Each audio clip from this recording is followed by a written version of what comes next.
Hello, everyone. Today is all about unlocking the pros and cons of freelance work. Find your best fit. Pero may ano muna ako. May litanya pa ako. So let's unpack the real deal, both the good and the hard parts of freelance life. So in this episode, let's unlock the pros and cons of freelance work. Pero bago yan, let's have an opening prayer first. Open na sa'yo, Sis Bel. Yep. Okay. Okay. Let's remember that we're in the presence of God, in the name of the Father, and of the Son, and of the Holy Spirit. Amen. Lord, we praise you. We glorify you. We honor you. We thank you for blessing us this past few days. We're grateful for all the resources and the people you're sending our way so we can bless others too. Please forgive us when we don't listen to you. We lift up every person who is watching and listening to this podcast. We lift up to you ourselves. Send your Holy Spirit so we'll always have the courage to say the right words, to share only your truth. Help and remind us that everything we do is a means to glorify you as well as serve others. We believe that whatever success we have, we owe it all to you. All this we pray in Jesus' name. Amen. In the name of the Father, and of the Son, the Holy Spirit. Amen. Yon. So again, our topic is unlocking the pros and cons of freelance work. O, diba? Ayun, before we start, we are Connie and Belle, and this is Freelancing with Faith, the channel or podcast where our number one freelance business partner is God. So if you're watching us for the very first time, make sure that you click that subscribe. Oops. Nawala yung mic.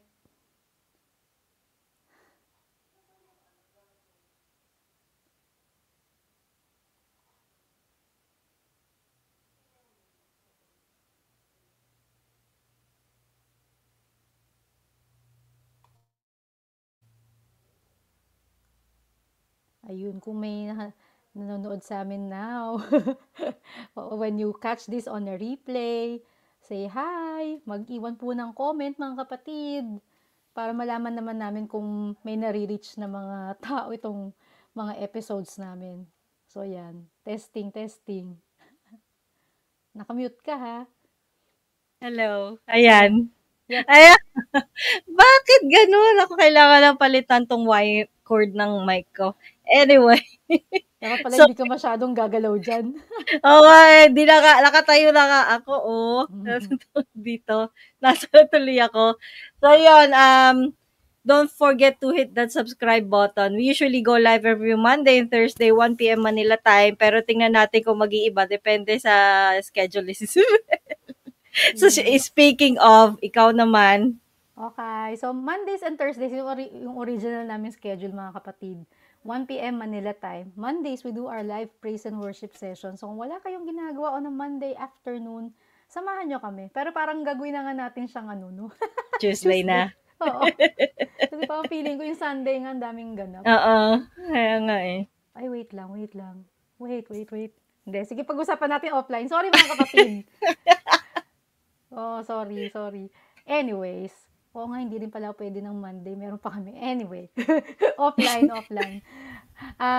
So yun, Mondays, we do our live praise and worship session. And then Thursdays naman, we talk more about freelancing, about digital marketing, about our work as virtual assistant. So if you're an aspiring freelancer, catch us live every Thursday, 1 p.m. Manila time. And magtanong kayo, ask away. Ask us Yes, anything, mga kapatid. We're here to answer your questions sa abot ng aming makakaya. So, there. correct. So, if gusto nyo naman ng physical or workbook to learn how to start your virtual assistant business, feel free to visit conniezabala.com/VA book. If you want a free chapter muna, teaser, ito, bit.ly/VA free chapter. So, sa mga nanonood, this is pre-recorded just a few hours before the actual live session. Kasi may commitment. Sorry nawala sa isip yung live session. Napayas nang wala sa oras, sorry. So, ayan, this is pre-recorded, pero you are more than welcome to ask your questions in the comments. Syempre, sasagutin namin yan, don't worry. Ayun.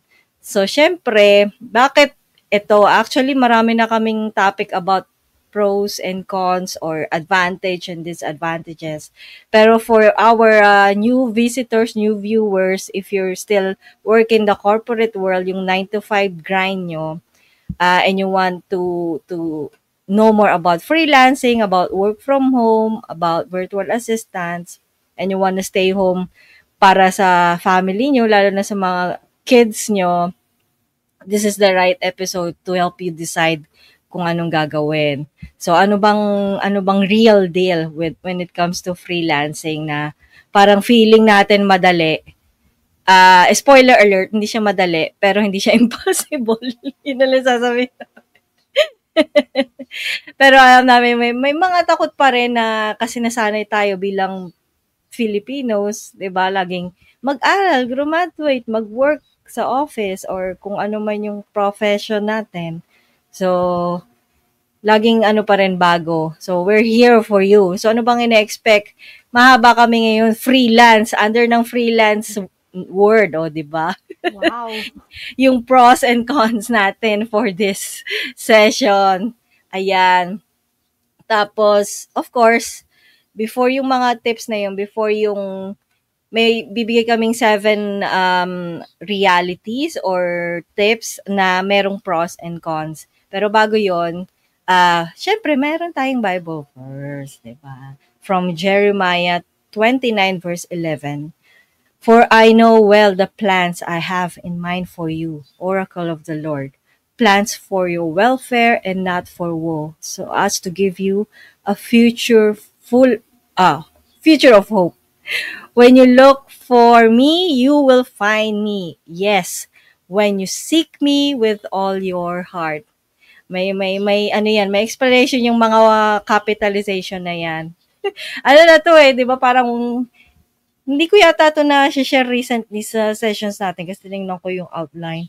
Baka a few years ago. Pero, when it comes to, for me yung word ni God na ganito is, wag nating pilitin na puro plans natin. Parang nabanggit din namin to before. Kasi kami rin before, magpa-plan kami or kung ano yung gusto namin gawin. Then sasabihin namin, Lord, bless our plan. Pero dapat pala, talk muna tayo kay Lord. And then from there, magi-speak siya kung ano yung gusto, ang possible nating gawin. So, yun yung, feeling ko ito yung guide. Tapos, kaya ko rin ito yung kadugtong na when. Kasi 'di ba pag sinabing when, ano 'yun, parang mangyayari, definite, ganyan, inevitable, ganyan. Yung if kasi parang conditional, parang yung dasal na, Lord, if ginrant mo tong prayer ko, ganito, ganun tayo as person. Pero ang ine-expect is when na talagang mangyayari na tutulungan tayo ni Lord, 'di ba nakalagay dito, I know the plans I have in mind for you. Tapos nilagay na ibibigyan tayo ng future of hope na when you look for me and when you seek me, you'll find me with all your heart. O, di ba pinagduktong ko sila, na-scramble ko, pero pagkaduktong pa rin. So, nandun yung when na dapat pure, dapat intentional, na mangyayari talaga sa atin if we wanna have a relationship with God. And with that, yung benefit nun hindi comparable sa kung ano yung pwede nating makuha pag tayo lang yung nag-work for ourselves. Ayun. Yun yung aking naisip. How about you? Yep. Yung sa akin naman talaga yung, syempre, nangingibabaw dito. Trust pa rin talaga. It all boils down to trusting Him. Kasi pag sarili lang natin talaga yung aasahan natin na mag-isip ng lahat ng strategies sa mundo, laging babalik yun sa fear. Laging babalik, what if, na mali yung decision ko na to? What if maapektuhan yung family ko dahil sa maling decision na to? So, laging may fear na kaakibat eh. So, etong verse na to, merong action na kaya tulad na yung pagka-highlight ni Sis Cons na when eh. Ibig sabihin, may actions from our end na dapat nating gawin. Hindi siya yung parang, okay, ito yung gusto kong blessing for you, anak. Hindi siya ganon. Kasi nga, when you seek it muna. When we trust enough na ibibigay niya sa atin yun. Kasi kung walang sa atin, sa part natin, walang active participation, paano niya mabibigay in the first place? Di ba? Parang sa anak lang din natin. Gusto natin silang mabless, di ba? Kung hindi receptive, pagsasaraduhan ka lang ng pinto, di ba? Yung bala kayo dyan, hindi ako makikinig sa inyo. So, paano ibibigay yun kung anumang blessing yung inihanda nyo for your kids. So, same thing with God. Kung tayo nga na earthly parents lang, ganun tayo mag-isip para sa kapakanan ng mga anak natin, how much more siya. So, yun lang. Correct. Grabe tong I hope na marami ko natutunan sa reflection pa lang.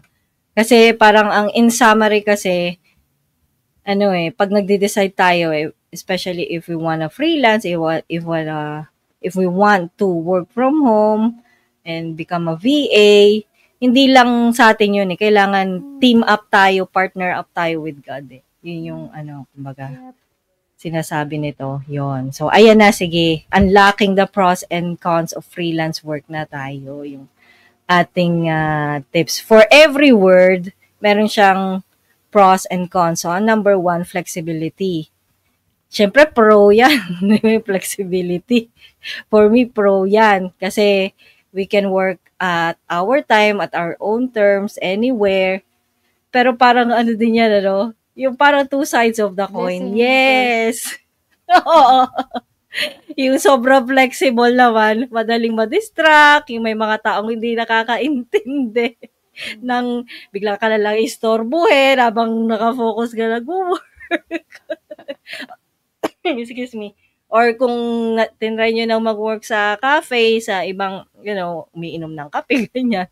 Or para lang maiba yung scenery, ganyan. Maraming distraction. So, yeah. Ano pang pwede mong idagdag? So, yung siguro yung dagdag ko for me, yung pinanggagalingan namin ni Sis Cons dito mga kapatid is more on sa tayo yung may sariling freelance business. Hindi namin nire-refer dito yung mga nag-apply sa isang freelance agency. Kasi syempre iba yung setup doon. Like yung agency mismo yung magsaset ng hours. So baka kasi ma-confuse kayo. Akala ko ba kami yung pipili ng hours? So yung pag connected kayo sa VA agency or freelance, hindi pa freelance agency, VA agency. So technically, hindi yun pag-freelance Parang baka lang malito kayo kasi 'di ba na nagagamit namin interchangeably yung VA, freelancer, online service provider kasi baka maging confusing. So, yung sinasabi namin dito ni Sis Con sa episode na to, eto yung kung kayo yung directly nakikipag-usap sa client, kayo yung directly naghahanap ng sarili nyong sets of clients and hindi dumadaan sa middleman na mga agency owners. So, yon. So, going back, flexibility, eto yung number 1 na parang sobrang na-appreciate ko dun sa pag-freelance kasi sabi ko nga kay Sis Cons pag nagko-compare notes kami niyan. Parang, bakit tayong dalawa yung nandito sa service? Di ba? Parang, kuya on a weekday, bakit? Okay, kasi tayo yung madaling mahila. Wala tayong, parang lagi kami nagkakasabay ng ganun before pag naghahanap ng servant sa feast or kung saan mang gathering meron. Parang kami yung nagkikita, tayo na naman yung available. And then, parang rampa kung saan-saan. So, yun yung isang na-appreciate ko. Tapos, dahil sa flexibility din na yun, madali for us may iba kayong gustong aralin on the side, madali kayong mag-enroll kung saan-saan. So, hindi nyo rin magagawa yung kung naka-tie up kayo sa fixed hours na 9 to 5, di ba? So, naka-stead, parang yun na yung routine. Pero dito, pwede kong i-adjust lahat ng sobrang focused work ng Monday, half day. Doon ko gagawin lahat para yung remaining ng afternoon, ng day, gagamitin mo sa kung saan. So, yun lang. Kaya yung minsan, yung ano nga lang nito, nakakatawa lang, parang hindi naman sila maniwala nagtatrabaho ka. Yung ibang tao. Oo. Wala ka namang work eh, parang, sige na, labas ka na. Parang hirap ipaliwanag na may hello, may sinusunod pa rin kaming ano, kahit na sabi mong free, kailangan ano pa rin, i-manage ng ahead of time yung mga schedules. Nakakatawa lang. Anyway, so yun lang, yun yung advantage ng pagiging freelancer. Ayun. Ay, i-ano ko na rin lang, i-follow up ko na yung sinabi niya na pag under agency. Minsan nagwo-wonder ako bakit kailangan no, na may schedule. But anyway, possible talaga na flexible yung time mga kapatid. Dahil kaming dalawa, wala kaming fixed hours. Unless na yun talaga yung nag-agree kami sa client or kung agency, kung sino man yung kasama nyo, na meron kayong time. So, it's possible. Yun yung gusto namin sabihin na hindi kami nag-iimbento dito. Yun. So, second naman is, ayan na nga, speaking of room to grow. Sa dami ng pwedeng oo. Sa dami ng flexibility at time or opportunity. Kasi lalo na kapag used to ngayon, nagko-commute tayo, ganyan, bumabiyahe. Yung pagbiyahe ng oras na yun, pwede ng opportunity to grow. So, pwedeng matuto. Kung hindi pa kayo familiar sa pag-VA, sa pag-freelance, ito na yung opportunity, di ba? Mas madali kang matuto ng mga skills. Pero kapag sobrang room to grow naman, shiny object syndrome, sumobra naman na parang wala na ginawa kundi mag-aral. Nako, nararamdaman namin kayo dahil kami rin ganyan, mahilig mag-aral ng ganito, tapos kung pwede lang bayaran yung pag-aaral. Parang mas okay pa yun. Manonood ng mga training, ganyan. So, yun, ikaw. Ayun, oo, parang around that same time na nag-start ako mag-freelance. So, 'di ba? Parang sobrang layo dun sa corporate background ko before. Biglang nag-enroll ako ng baking and pastry. Parang ang layo-layo eh. Wala lang, gusto ko lang magkaroon ng certificate, ma-certify ako na dun sa parang NC2 ang equivalent nun eh. So parang yung mga ganun ba, parang hindi, para marirealize nyo na ang haba pala ng oras na meron tayo in a day na sana nagagamit natin sa ibang bagay para parang i-check kung ano pa ba ibang passion natin. Hindi naman talagang office lang eh. Again, we have nothing against dun sa mga office workers kasi doon din kami nanggaling. Parang ang sinasabi lang namin yung contrast between the two na type ng career. So anyway, malalaman nyo rin naman kung ano yung cons later. Kasi may sinasabi namin kasi yun yung nag-work for us. So marami kaming natutunan dahil nga rin, again, yung flexibility na offered ng pag-freelance. So yun. So, parang may spoiler alert kami, mabayans kami sa advantage. Kaya sa pros kaysa sa kasi nandito pa rin kami. Oo, correct. So, alam nyo na. Next, earning potential. Matindi. May ano ba to? May disadvantage. Advantage, syempre, totoo yung term na sky is the limit. 'Di ba? Na walang sinasabi na unlike sa ito, ko-compare na naman natin. Sa work, like, pag minimum wage.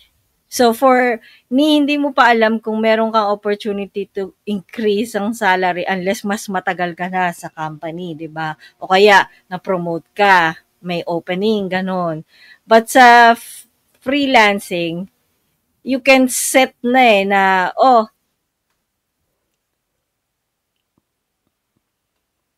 Nag-freeze ka ba? Okay naman. tunog! Ha? Narinig mo yon? Hindi. Wala. Sana wala sa recording. Kasi biglang tumunog yung Mic? yung testing ng ng headset. Yung StreamYard, yung tugtog ng StreamYard. Ang weird naman. Tuloy ako. Sorry mga kapatid. So yun nga, hindi mo na kailangan maghintay ng super tagal, like 2 years before you receive at least 10% increase. sa corporate, yung regular way of increasing. As a freelancer, as a VA, you can set that. Halimbawa, sa una mo, kasi 'di ba, bago pa lang, so sige, agree ka muna just to feel na totoo to, na legal to, na legit, na nakakuha ka na ng bayad, na nag-offer ka ng service.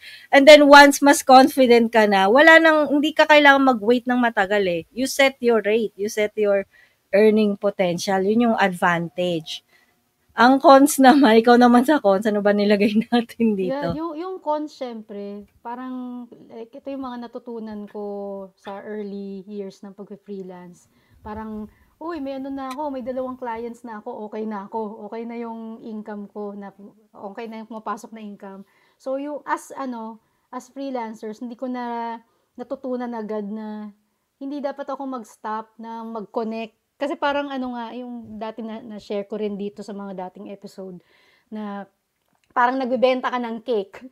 Kasi connected dun sa inaral ko dati. Kung nagbebenta ka ng custom cakes, so hindi naman ibig sabihin may 2 customer ka na every month umu-order ng cake sa'yo, titigil ka na. Kasi paano kung nag-migrate na yung 2 customer mo na yon? So wala nang order ng cake mo. So similarly, sa pag-freelance, yung service namin, dapat lagi rin namin constantly ino-offer kung kani-kanino na clients para in case na umalis yung 2 na fix namin, may ibang may fallback pa. So yun yung cons ng pag-freelance. Hindi sky's the limit, and at the same time, pag hindi tayo careful, as in talagang possible na sabay. Kasi nangyari talaga sa akin yun. Sabay pa nagpaalam yung client. Kaya talaga, I really learned from that. Hindi na dapat ako mag-petics. Pag kunya may isang nagpaalam, kailangan actively maghanap ako dun sa kaya kong number of clients at any given time. Dapat laging nare-reach yung target na yon. Pag may isang nabawas, hindi ako pilay na pilay kasi meron pa akong natitira. So, palit lang ng palit dun sa naalis na slot. So, yun. Kung nasa sa inyo yun mga kapatid, kung kaya nyo ng 5 at a time, kasi depende ka dun sa service na pinoprovide nyo eh. Yung sa iba parang feeling, ang dami naman, pero hindi eh. Depende dun sa workload na gagawin nyo dun sa client na marirealize nyo, hindi naman pala ganun karami ang gagawin para sa lahat ng clients na yon. Kasi usually, lalo na kung expert na kayo at may mga AI tools na available, ang dami-daming pwedeng i-automate na makakapag-serve kayo ng marami. And laging option ang mag-delegate sa ibang freelancers din. So, Yes. hindi pa rin tayo malilimit. So, ang keyword lang talaga dyan is laging mag-leads, mag-prospecting. So, yun. Yun lang yung lesson learned dyan para maiwasan yung cons at mahirap talaga mga kapatid. Kasi hindi ko sure kung kasama sa mga tips natin. Kasi 'di ba laging marami nagsasabi na parang feast and famine nga daw kasi yung earning potential mo hindi stable. Pero kung tinitreat nyo to as your business, kayo yung may power eh, kumbaga, na this month, may income goal, kumbaga. So, ikaw ang may power, ano yung gagawin mo. Kasi pag nag-stop ka na dun, yun nga yung sinabi ni Sisbel, nag-relax ka na, tapos biglang nawala. Hindi freelancing ang may kasalanan noon, tao, 'di ba? Mali yung mindset na this is a feast and famine work eh. Hindi porke naka-regular work tayo sa corporate, hindi na tayo mawawalan ng trabaho. Actually, ang mahirap nga lang sa corporate, may mga employers pa na hindi ka pwedeng maghanap ng ibang pagkakakitaan, which is unfair, 'di ba? Pero pagdating sa freelance, although may ganon, pero super bihira yung ire-require ka na sila lang yung client mo. Napakabihira nun. Tsaka, kung ako sa inyo, huwag kayong papalo. Mahirap yun mag-lock Medyo in red flag. ganon. Oo. Bakit? Kayo ba yes, ikaw yung isa sa mga, earning potential or earning way mo, pinagkakakitaan, pero hindi ibig sabihin, nakarelay ako sa'yo. Naku, nakakatakot. So anyway, meron pala kaming nilagay na Bible verse in this tip na tandaan natin na the Lord will bless the work of our hands. So, pag may ginagawa tayo, may mangyayari. Tapos, pwede nyo rin balikan yung last week naming episode para malaman nyo kung ano yung earning potential nyo na 14K in 14 hours. Haha, naisingit. Anyway, ayan, sa fourth na tayo, syempre, evangelism opportunity. Talagang pinilit yung freelance, kaya yung mga words namin, evangelism. Anong naisip mo dyan? Ikaw muna mauna. May kinalaman na pala dyan yung na-touch ko na siya in a way, Oo. yung sa una kong sharing na sobrang dahil nga sa flexibility na meron tayo, parang nagkakaroon tayo ng more chance to say yes sa service, sa church, ministries, or kung ano man ang advocacy na meron kayo. So, hindi natin siya basta-basta magagawa kung nakatali tayo sa 9 to 5 na job. So, parang pwede ka ba ng ganito? Hindi, may pasok ako Pero dito, since may flexibility nga, ang dali-daling mag-say yes dahil tayo rin naman ang nag-schedule nung natin. Tayo rin ang nag-manage ng calendar natin. So, yung baka nga ang maging pa dito cons is yung paano ka na mag-say no. Kabaliktaran. Hindi ka makakapag-say no.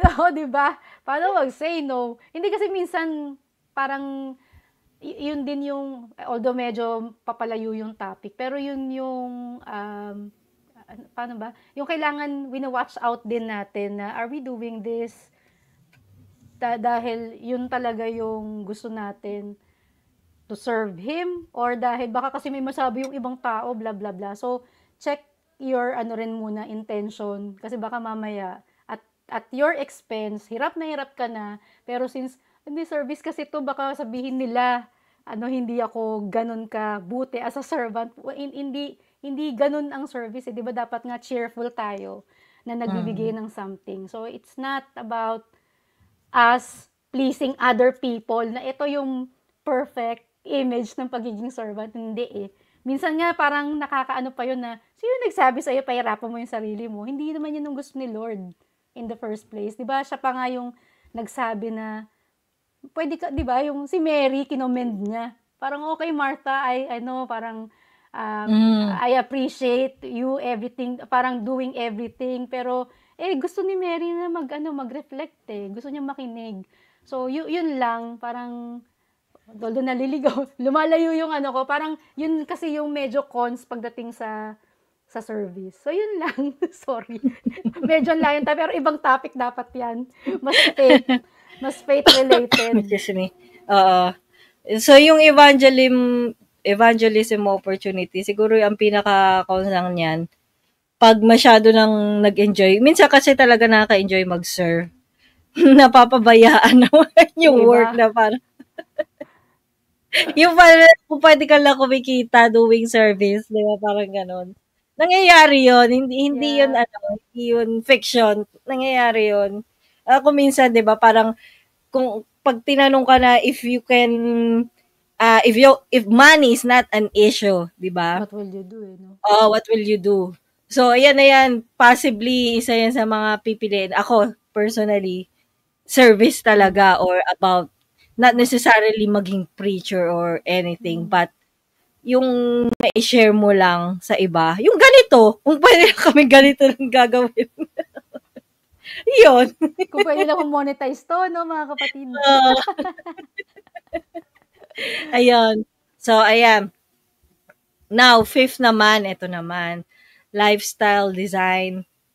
Siyempre, kapag freelancer ka, ikaw magse-set ng ng lifestyle mo ng oras mo, ganyan. Or even pagdating sa values. Sino ba yung mga client na gusto mong ka-work? Sino yung client na gusto mong tulungan, ganyan. So, isa yan. Yan yung pros kasi as like nung mga sinasabi namin before pa, na pag tinrato mo kasi to as your business, ikaw talaga ang magse-set everything from from ikaw, sa marketing, sa terms and conditions, sa rates. So, talagang pag nag-freelance ka or nag-VA ka, nasa sayo, nakadepende. Ano yung magiging cons nga nito? Ayan, lagay mo na dito. Ayan. Yun nga, dahil tayo nagse-set, ano naman, no discipline. Kasi nga, dahil tayo nagse-set, hindi, yan. Tayo rin yung may kalaban, sarili natin kapag hindi tayo nag-ingat. Na parang, ako naman yan very free. Ako naman yung magde-decide Ganito na lang gagawin. Minsan tayo nag-excuse sa sarili. Yes. Guilty ako dyan, sobra. Hindi, guilty Sige, ako dyan yun na. kasi yung pag kunyari, hindi kasi uso sa akin yung delayed gratification. Instant ako mga kapatid, instant. So tapos, ang problem pa nga sa akin, na-share ko na rin naman to kay Sis Cons. Ang problem pa kasi sa akin, parang kunyari, merong akong deliverable na kailangan i-submit ko by Saturday. Tapos, Monday pa lang ngayon, so ang layo pa, di ba? Walang ka-drive talaga na tapusin ko na agad. Hindi ako ganon, lalo na pag nasa creatives or something. Hindi ko maintindihan. Sabi ko nga, kailangan ko patingin sa shrink Kasi parang buzzer beater, parang kailangan yung parang malapit na. Kasi parang doon ako na-excite. So anyway, nag-research na rin naman ako dyan. So unti-unti na, ko naman na, napapalitan ko na ng good habits. Kasi nga, hindi siya healthy. Hindi siya healthy na kahit nasabihin mong pinaka the best yung output na nagagawa mo under pressure. Hindi pa rin yun healthy na way to do things. Kasi ikaw rin papahirapan mo yung sarili mo, di ba? Pero yun kasi nag-work for me. So, lately, binabago ko na. Hindi na ako naggaganon. Kasi, kailangan nakaano na talaga. Kahit, sabihin ko na lang na, kahit ito lang muna, yung first step lang ng buong project ang gawin ko. Tapos, ang mapansin ko, parang natitrick ko rin yung brain ko na nagdedire-diretso naman siya basta simulan mo lang Yun lang talaga. Parang yun sa akin kasi kaya yung mga nakaka-relate diyan, may chance pa mga kapatid magbago. Tapusin na natin. Huwag na nating i-delay. kasi tayo rin yung maapektuhan yung sleep, maapektuhan yung eating habits, 'di ba? Yun yung yung disadvantage no. Tapos maglo-loop, magsa-cycle. Ba't ako nahihirapan? Ba't ako hirap na hirap gumising? So yun, take care of your health. Tapos yung gusto kong dumagdag din dun sa pro kasi lifestyle design, 'di ba?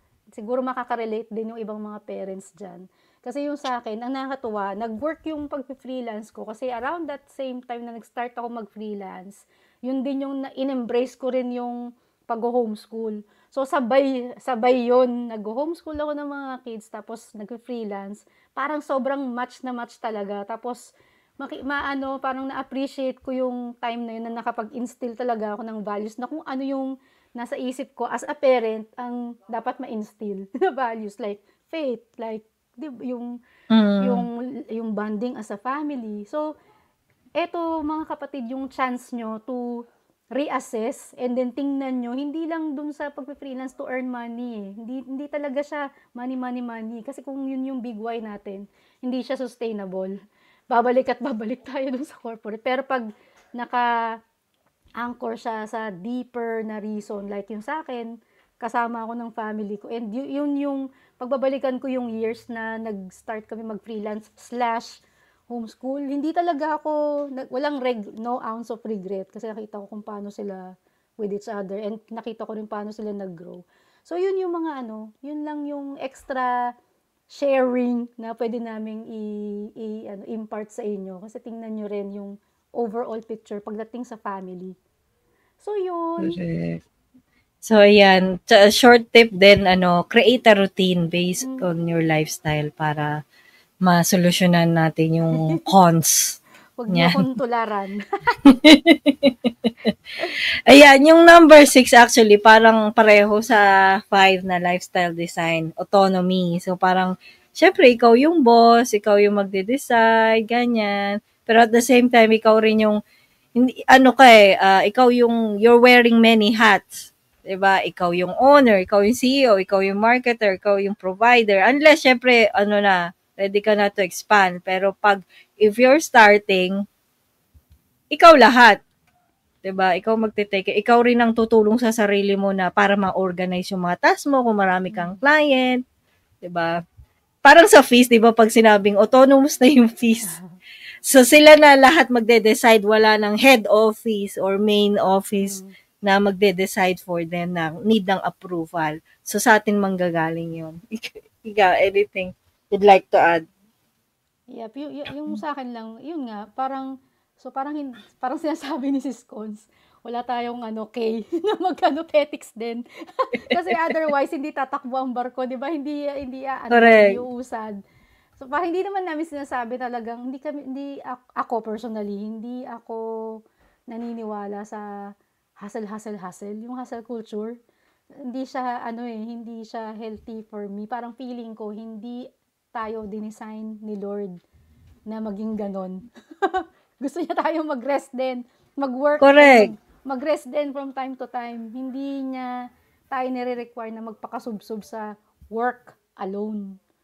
So, kailangan din natin na magbigay ng time for spiritual growth, 'di ba? Personal development. Hindi siya income lang.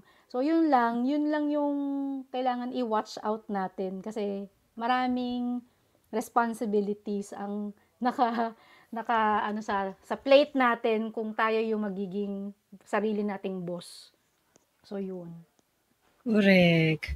Ayan. Number 7. Parang actually bias lahat yata kami sa pros kesa sa cons. So, 7, network of clients. Siyempre, yan, bigger actually yung network of clients. Ang pros niyan, marami kang makikilala even online, hindi kailangan face to face. So yun ang maganda pag nagfe-freelance ka, boundless kumbaga yung opportunity to meet possible clients. Ang pros or disadvantage is meron talaga na nag-ghost, nag-i-scam, hindi lang naman freelancer ang nag-i-scam, pati client din, na parang nag-a-ask, kunyari, na, sample muna, tapos yung pala, ilang applicants yung hiningan ng sample, tapos di nagbayad. Magaling. So, yon. Pero ako, for me, parang mas, advantage eh. Kasi, ayan, speaking of advantage, yan si Sis Bell, maraming network of clients. Clients yung, niya eh, source of clients. Kaya nga eh. Nakakatuwa din eh. Saka, sorry sis, nakat kita. Sige, go lang. Hindi, ang nakakatuwa kasi dito, parang, like, meron akong isang kasama dito na feaster. Parang dun sa connection na meron tayo as freelancers, nakakatuwa siya. Sobrang, nagte-thank you sa akin. As in talagang fresh na fresh kaninang maga lang. Kasi ni-introduce ko siya dun sa isang client ko. Dahil yung client ko, naghahanap ng mga families na willing na mag-join sa beta program nila. Maglo-launch kasi parang foundation families sila bale. So, makukuha niya yung mga toys, yung toolkit, yung everything, lahat ng mga materials for free. Tapos, may 5-week na coaching call dun sa client ko, again, for free. Kasi ang kapalit lang is magpi-feedback lang siya. Kasi mas maganda yung fresh eyes talaga. Yung walang kamuang-muang tungkol sa mental health, yung mga ganun. Parenting, kasi siya. So, kanina, nag-connect na sila nung client ko kasi may parang preliminary na meeting before the beta program mag-start. Tapos sabi niya, sis, thank you talaga na ang lulupit na mga connections mo, parang gano'n, parang nasa UK sila. Tapos sabi niya, paano mo nakita yung mga gano'n? Tapos sabi ko, sa totoo lang, 5 years ko nang katrabaho yung mga yun. Parang sa akin kasi parang yung laging sinishare ko dito, basta nagkaroon kayo ng window of opportunity na makatrabaho ang isang client, todo nyo na mga kapatid. Kasi kayo yung magiging hindi, yung parang magsarama, kasi may mga instance na hindi rin kami nag-work for a time, na freeze, pero babalik din sila eh. So, yun yung inaano namin na pangalagaan nyo yung network of clients nyo na yun kasi once na dumaan, maganda yung experience nila sa atin, malaki yung chance na tayo rin yung maaalala nila pag kailangan nila ulit ng help. So, yun lang. Tapos, tayo rin yung magiging bridge papunta sa ano, sa ibang tao na parang, uy, ano, opportunity din for them yun, 'di ba? And help din yun sa client ko, 'di ba? Hindi na sila nahirapan maghanap ng guinea pig kasi yun yung kailangan Mm. nila para ma-test nga yung ano nila, yung product. So yun lang, na-i-share lang. Oh, 'di ba? Sabi sa inyo bias kami sa advantage. Yep. So, next naman, calling aligned work. Yung ibig sabihin namin dito is, ano, pwede ka Na-push pa yan, mamili. galing yan, 'Di ba? May ibig sabihin, according to your values, hindi kasi kailangan ko ng work. Although nangyayari pa rin yun, pag talagang kasi may mga unbelievably, meron talagang season na biglang kahit anong gawin mo, wala. Pero most of the time, ikaw yung magde-decide kung sino yung client na makakatrabaho mo. Again, sinabi na namin to kanina. So, minsan kasi, itong mga ginagawa natin, minsan akala natin, hindi, okay lang.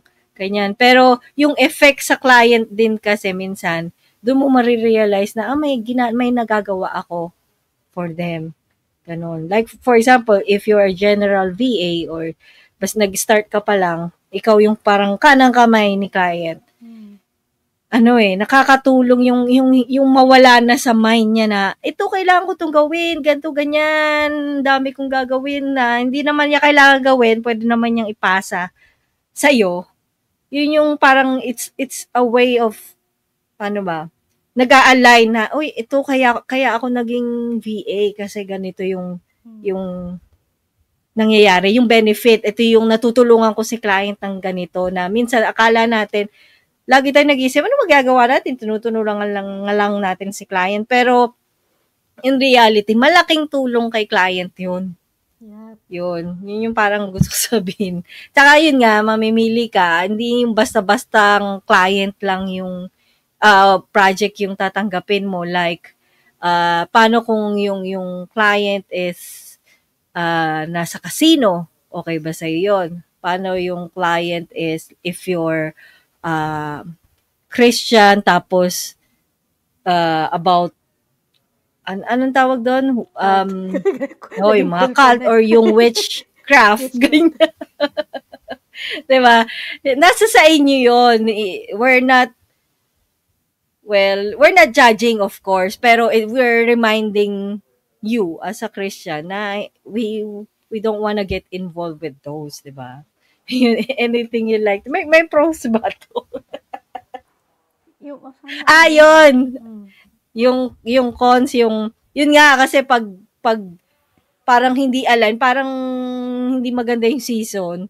So anything na mag-pass on our way na opportunity, gagrab lang natin. Nangyayari nga yun.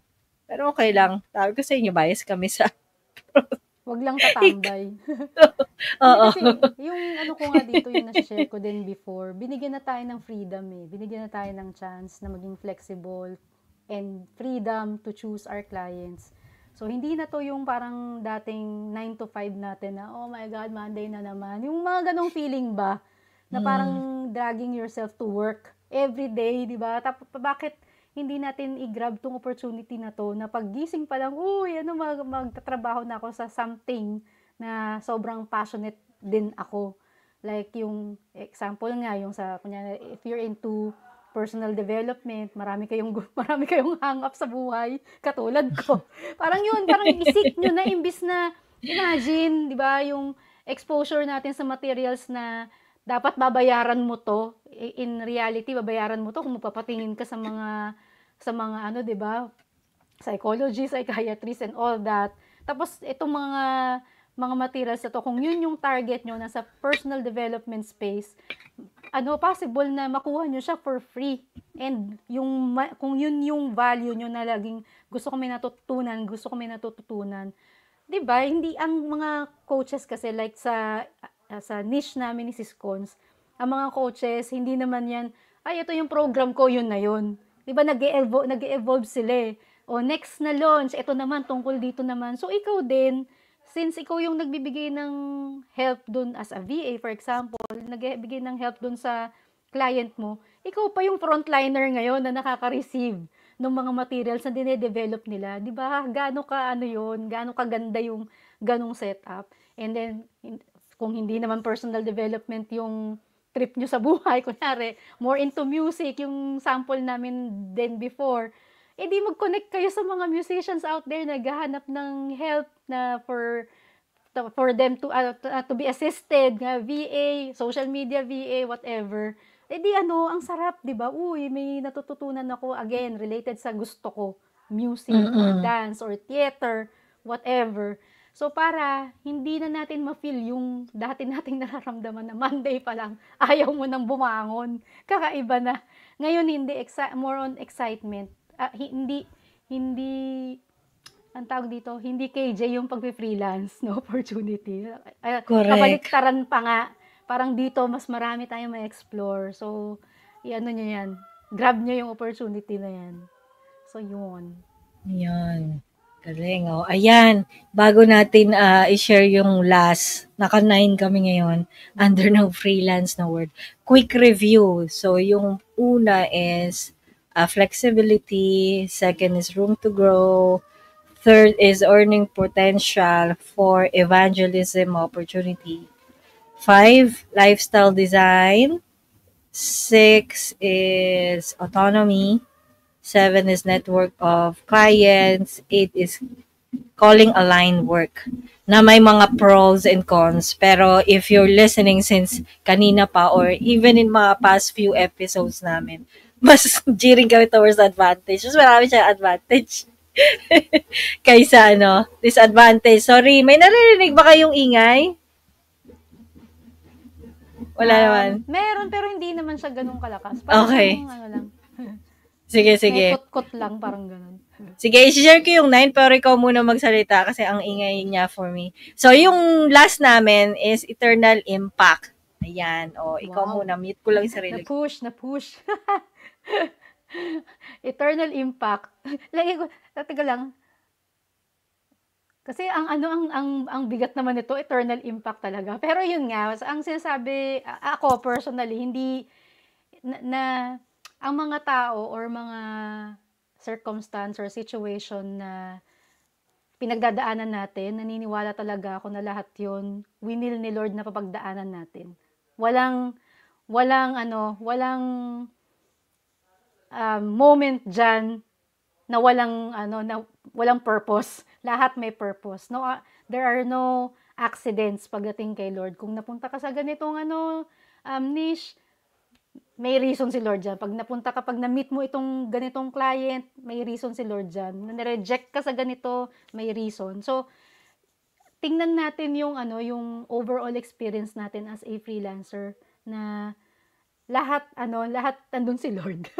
Yun lang siguro yung gusto kong i-share na hindi tayo talaga nag-iisa mula paggising natin hanggang pagtulog, laging andun siya. Hindi ito something na ano naman kaya gagawin ko ngayon? Parang ako lang ang may control sa lahat. Hindi talaga siya ganun nag-work eh.